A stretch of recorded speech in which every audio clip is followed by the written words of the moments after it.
Bienvenidos, ¿cómo están? Una edición más de nuestro tutorial para concurso público de oposición, nivel 1, 2 y 3. Ahora vamos a presentarles lo que es la resolución 1525. La resolución 1525 es nuestro material básico para evaluación de la educación inicial y la educación escolar básica. O sea, este es el documento, esta es la resolución que nos guía, nos orienta en, con respecto a cómo evaluar en la inicial y la escolar básica. Nuestra bibliografía nos dice Resolución MEC número 1525, criterios para la promoción de estudiantes del nivel de educación inicial y la educación escolar básica, solamente nos recomienda la lectura de la página 5 y 6, ¿verdad? Solamente la página 5 y 6. Por lo tanto, esto va a ser un tutorial bastante corto, pero no por eso no sin antes, me gustaría mostrarles todo el material para que ustedes tengan una idea de qué es lo que trata dentro de esta resolución, porque esto es lo que les va a servir a ustedes en su día a día, no solamente para el examen, sino que, por ejemplo, cuando tengan dudas con respecto a la evaluación de sus alumnos, como por ejemplo, cuáles son los periodos de exámenes, cuánto es el porcentaje que tienen que hacer. Ustedes tienen entonces esta resolución donde les dan las orientaciones precisas sobre cómo evaluar y cómo se da la evaluación en el ámbito de la educación inicial y la escolar básica, como les estaba diciendo. Bueno, vamos a familiarizarnos con el material y después vamos a enfocarnos solamente entonces en la página 5 y 6 para cumplir con nuestra bibliografía de los ejes temáticos para concurso público de oposición. Bien, esto en realidad empieza aquí, resolución 1525, por la cual se establecen criterios para la promoción de estudiantes del nivel de educación inicial y escolar básica. Esto tiene fecha 19 de mayo del año 2014, o sea, ya hace prácticamente un poco más de 8 años que está vigente, teniendo en cuenta que ahora es 2022, ¿verdad? Y desde ese entonces se aplica esta resolución. Vamos a la parte resolutiva donde nos dice que la Directora General de Educación Inicial y Escolar Básica resuelve aprobar los criterios para la promoción de estudiantes del nivel de inicial y escolar básica conforme al anexo que acompaña la presente resolución. En fin, con esta resolución se deja sin efecto otras resoluciones anteriores, la 186, la 1503 y la 772, que hablan de lo mismo, entonces se deja sin efecto. Y a partir de esta fecha nosotros tenemos vigente la resolución entonces 1525 para la educación inicial y la escolar básica, para la evaluación específicamente de estos niveles. Ahora, acá tenemos el anexo en sí, los criterios para la promoción, la dirección, esto está a cargo de la Dirección General de Educación Inicial y Escolar Básica, y tenemos el contenido. Y ustedes acá en el contenido siempre yo me gustaría un poquito hacer un paneo, ¿verdad? Para que ustedes conozcan, se familiaricen con el documento y sepan que, por ejemplo, el día de mañana, si necesitan conocer cuáles son los periodos, por ejemplo, de exámenes, cómo se da la repitencia, la asistencia, la promoción, la matriculación, o sea, todos estos temas que de repente uno tiene duda a la hora de evaluar a sus alumnos, entonces ustedes van a encontrar en esta resolución 1525. Entonces, ¿qué es lo que nosotros vamos a estudiar según la bibliografía? Solamente el concepto de evaluación de aprendizajes que está en la página 5 y la evaluación de los procesos de desarrollo de capacidades y competencias, página 6. O sea, otra vez son temas recurrentes, son temas reiterativos, son temas que ya bastante tiempo estuvimos dedicando a esto, pero no obstante cumplimos en en desarrollarlo. Ahora, ¿qué más tiene este documento? Tiene, por ejemplo, los periodos de la evaluación sumativa. O sea, ¿cuáles son los periodos de la evaluación sumativa? Dentro de este periodo tenemos el periodo ordinario, tenemos el periodo complementario y el periodo de regularización.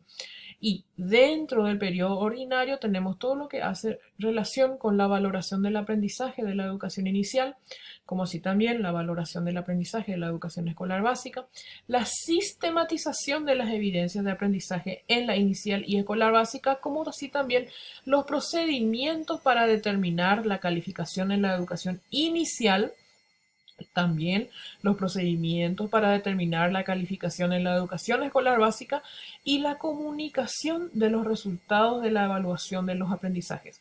Asimismo, también tiene los periodos, como ya repetí, ¿verdad? Dentro de los periodos de la evaluación sumativa tenemos entonces los ordinario, complementario, regularización, como así también la repitencia, la asistencia, la promoción, la matriculación y algunos casos especiales. Bueno, vamos entonces directamente a lo que nos pide el material. Nos pide específicamente la página 5 y 6. Entonces acá tenemos el concepto de evaluación de los aprendizajes. Esto es reiterativo, pero no obstante, como ya dije, vamos a volver a enfatizar. La evaluación es entendida como un proceso a través del cual se obtiene información. O sea, la evaluación es un proceso donde primero yo tengo que obtener información de mis alumnos acerca del aprendizaje de mis alumnos. Entonces, es un proceso a través del cual se obtiene informaciones acerca de los aprendizajes alcanzados por los y las estudiantes para que, según sus necesidades, se tomen decisiones. Entonces, el segundo proceso es, en base a esa información obtenida, tomar decisiones que puedan potenciar el proceso de enseñanza-aprendizaje de estos alumnos. Después, las informaciones recibidas en dichos procesos orientarán las actividades a ser desarrolladas en la misma, pues indicarán la situación en la que se encuentran y fundamentalmente qué aspectos del desarrollo de sus capacidades necesitan ser reforzados.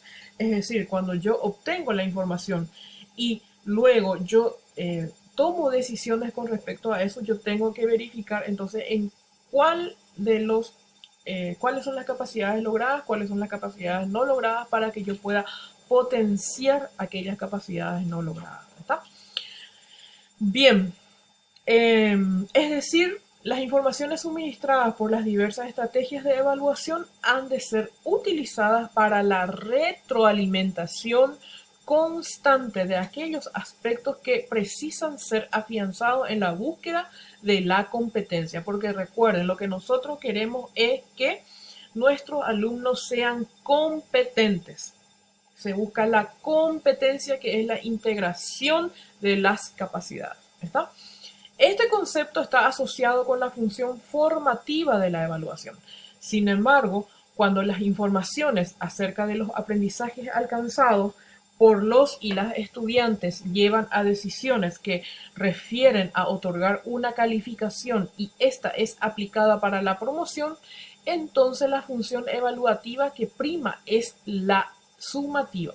O sea, acá lo que nos dice es cuando necesariamente nosotros tenemos que otorgar una calificación con fines de promoción, o sea, para que pase de grado o no, entonces necesariamente ahí hablamos de una función evaluativa denominada sumativa. La prueba pasa a ser sumativa, o la evaluación pasa a ser sumativa. Ahora bien, la evaluación en su función sumativa no necesariamente debe realizarse al final de una etapa. La evaluación del aprendizaje debe salir definitivamente del lugar que comúnmente se le asigna, el final del proceso de la enseñanza. O sea, terminado un proceso de enseñanza, o sea, al dar un contenido, yo ya tengo que evaluar. O sea, no solamente en el final de una etapa, sino que al finalizar ese proceso yo tengo que evaluar ese contenido desarrollado. Eso es lo que nos está diciendo. Por eso la evaluación se habla de una evaluación procesual. ¿Está? Bien, al ser un acto final, la evaluación se desprende de las acciones propias de la enseñanza y el aprendizaje y se le aplica solamente para la constatación de unos objetivos y contenidos a través de pruebas y exámenes. O sea, puede ser pruebas, exámenes, cualquier instrumento que me permita a mí recolectar esa información. El nuevo papel que se le otorga a la evaluación refiere el destaque que se le da al estudiante como un sujeto activo en el proceso de su aprendizaje, como sujeto capaz de tomar decisiones fundadas y por tanto partícipe de una serie de actividades que no son solamente visualizadas al final del proceso, sino que cada paso, cada tarea realizada implica cambios importantes en el logro del aprendizaje. Ahora, vamos a ver lo que nos pide en el punto 2 de la página 6 acerca de la evaluación de los procesos de desarrollo de capacidades y competencias. El currículum de la educación inicial y la escolar básica tiende al desarrollo de competencias, definido como la integración de capacidades. Esas capacidades son la capacidad denominada aptitudes, la capacidad denominada conocimientos, la capacidad denominada destrezas, la capacidad denominada habilidades y la capacidad denominada actitudinales. Para la producción de un acto resolutivo eficiente, lógico y éticamente aceptable en el marco del desempeño de un determinado rol, por su parte, la capacidad es entendida como cada uno de esos componentes, ya sean aptitudinales, actitudinales, cognitivos, de destrezas, de habilidades, que articulados armónicamente constituyen la competencia. Bueno, esto ustedes ya manejan al dedillo. En síntesis, hablamos de competencia cuando todas esas capacidades, ¿verdad? Cuando cada uno de esos elementos o cuando cada uno de esos componentes que son aptitudinales, actitudinales, cognitivos, de destreza, de habilidades, cuando todo eso se da a la vez, estamos hablando de competencias. Si no se dan a la vez, o sea, si no logra una de esas competencias, no podemos hablar de, perdón, una de esas capacidades, no podemos hablar de competencias. Las capacidades en forma fragmentada, entonces son cada una de estos, vamos a decir, de cada uno de estos componentes. Por ejemplo, el conocimiento es una capacidad, ¿está? El valorar, por ejemplo, es una capacidad, pero yo necesito un conjunto de esto para que podamos hablar de una competencia. La evaluación de capacidades y competencias implica para el docente centrar más su atención en tratar de comprender qué y cómo están aprendiendo sus estudiantes. En efecto, en vez de proponer una tarea a los estudiantes y medir hasta qué punto la hacen mejor o peor, se puede proponer esta misma tarea y observar cuánta ayuda y de qué tipo necesitan para terminarla satisfactoriamente. De este modo, no se evalúa al estudiante solamente, sino que al sistema social formado por el docente, el estudiante y su contexto. Estos tres factores determinan cuánto ha progresado el estudiante. No se debe confundir el proceso de recogida de datos con la evaluación. Esto es solamente una parte de la actividad evaluativa. La información proveniente de distintos procedimientos es el material a partir del cual se inicia realmente el proceso evaluativo. Lo esencial de la evaluación no es el diseño del instrumento, ni su aplicación, ni siquiera los datos que presenta la aplicación del instrumento. Lo esencial es la reflexión, la interpretación y la valoración que se hace de los datos recogidos.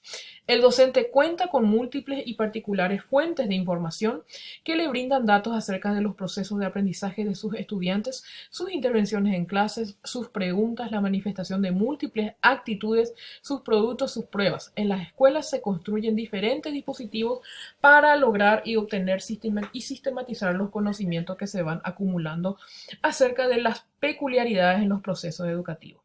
Entonces acá lo que vale es la forma, tener en cuenta todos estos aspectos para determinar si se logran las capacidades y competencias. Muchas gracias.